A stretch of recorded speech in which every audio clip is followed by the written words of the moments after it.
Kryqi i kuq shqiptar ka nevojë për më shumë mbështetje nga qeveria në mënyrë që të ecë përpara, duke dhënë kontributin e tij humanitar për qytetarët e vendit.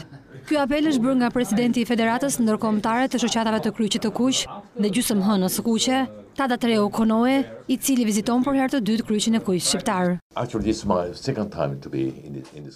Jam shumë i kënaqur për rolin që kryqi i kuq ka luajtur dhe ecurinë e tij pozitive. Po të bëjmë krahasimin me 10 vjet më parë, nevojat kanë ndryshuar dhe kryqi i kuq ka nevojë të ndryshojë. Autoritetet shqiptare duhet t'i japin një mbështetje më të madhe. Unë jam i kënaqur që isha pjesë e ndërmjetësimit për këtë mbështetje.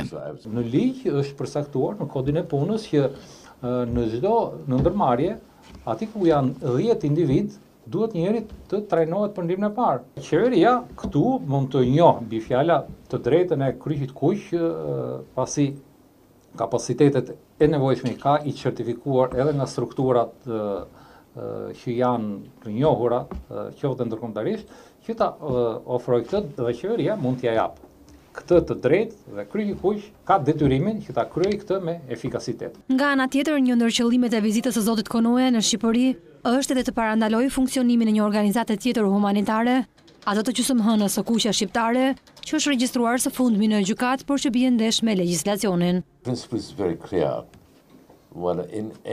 Parimi ynë është shumë i qartë dhe i thjeshtë. Në një vend caktuar nuk mund të ketë një kryq të kuq dhe një gjysmëhën të kuqe. Është kundër parimit ton. Një vend duhet të ketë ose kryqin e kuq ose gjysmëhënën e kuqe. Unë e kalova mesazhin ton tek titullarët e vendit, ata e dëgjuan me vëmendje dhe kuptuan bazën ligjore që e ndalon këtë.